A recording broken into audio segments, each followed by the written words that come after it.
கையட்டியில ஜனாதிபதி அவர்களே 6 ஏக்கர் காணி தனியார்ட காணி.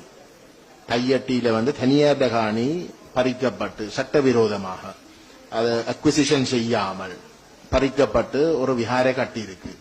உண்மையிலே கையட்டியில விஹாரை கட்டுறதுக்குரிய காணி அங்க இருக்கு, விஹாரைக்குரிய காணி இருக்கு. அந்த காணியில கட்டாமல் தனியார்ட காணிய பறிச்சு அந்த அந்த விடயம் எங்களுக்கு தெரியவரை நாங்கள் இந்த டிசிசி கூட்டத்தில் அந்த அந்த கல்லு நாட்டின 2வது நாள் தெல்லிப்பள்ளியிலையும் அதுக்கு பிறகு இந்த டிஸ்ட்ரிக்ட் லெவல்லையும் நாங்கள் தீர்மானம் எடுத்தது அது செய்யக்கூடாது. அப்படி இருக்கவும் 2 வருஷத்துக்குள்ள அது கட்டி இருக்கு. அப்ப இது ஒரு பாதுகாப்பு சம்பந்தப்பட்ட விஷயமும் இல்லை, இது தொல்பொருள் சம்பந்தப்பட்ட விஷயமும் இல்லை. இது சொல்லப்பட்டது, நீங்க செய்யக்கூடாது, இது தனியார் காணி என்று சொல்லதுக்கு பிறகு கட்டி இன்றைக்கு அந்த 6 ஏக்கருக்குரிய தனியார்கள் நடுத்தருவில் இருக்கிறோம். வயது போன ஆக்கள் அவட புள்ளியல் எல்லாம் வெளியில போயிட்டோம். அப்ப அவைக்கு தங்களோட சொந்த இடங்களுக்கு போகலாமல் இருக்கு. இப்ப இது இது இது இப்ப நாங்க தையட்டியில இருக்க விஹாரைக்குரிய காணியில கட்டுறதை நாங்கள் எந்த ஒரு இடத்துல வேண்டாம்னு சொல்லவே இல்லை. அப்ப இது தேவையில்லாத ஒரு அநியாயம். அப்ப இந்த விஷயத்துல நாங்கள் ஒரு மாற்றத்தை ஏற்படுத்தாட்டி நான் நினைக்கிறேன் அது ஒரு பிள்ளையான ஒரு இதைத்தான் கொடுக்கும். இப்ப ஒரு வீடு அனுமதி இல்லாமல் கட்டப்பட்டா வீடை எடுக்க சொல்லிதான் எங்களுக்கு லோக்கல் கவர்மெண்ட் சொல்றாங்க. நான் ஒரு மதில கட்டினாலே லோக்கல் கவர்மெண்ட் வருது நீங்க எப்படி கட்டுறீங்கன்னு சொல்லி போட்டு அதை எடுக்கணும்னு சொல்லுறாங்க. ஆனால் இது சொல்லப்பட்டு மேல்மட்டத்தில் முடிவெடுக்கப்பட்டு ஏகமனதாக டிசிசியில கூட்டம் செய்து ஏகமனதாக முடிவெடுக்கப்பட்டதுக்கு பிறகு இது கட்டப்பட்டு இருக்குது. அது நான் நினைக்கிறேன் ஒரு மிகவும் தவறான ஒரு முன்னுதாரணம். தொல்பொருள் சம்பந்தப்பட்ட விஷயங்களை ஆராய வேணும், அதில் கொஞ்சம் கூட கவனத்தை செலுத்தும். இது அது சம்பந்தமாக இந்த ஒரு பிரச்சனையும் கிடையாது. முற்று முழுதாக தனியாட்டு காணி அது இங்கே டிஎஸ்மேர் முழு பேரும் இங்கே இருக்கிறோம்.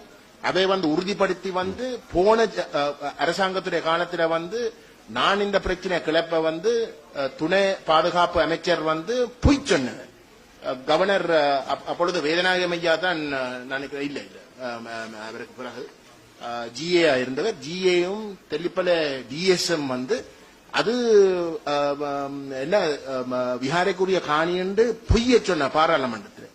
அதுக்கு பிறகு நான் தொடர்படுத்த அவை அந்த அமைச்சருக்கு கொடுத்த அந்த ரிப்போர்ட்டை நான் இங்க வச்சிருக்கிறேன், நான் உங்களுக்கு கொடுக்கிறேன். முழுக்க முழுக்க அந்த விவரங்களை கொடுத்திருக்கு தனியார் காணி என்று. இப்ப நீங்கள் அதை கொஞ்சம் கவனத்தில் எடுக்கணும். என்ன பொறுத்தவரை அந்த மாற்றம் இந்த விஷயம் இப்படியான விஷயங்களை நிச்சயமாக காட்டும். அப்பதான் எங்களுக்கும் ஒரு நம்பிக்கை வரும்.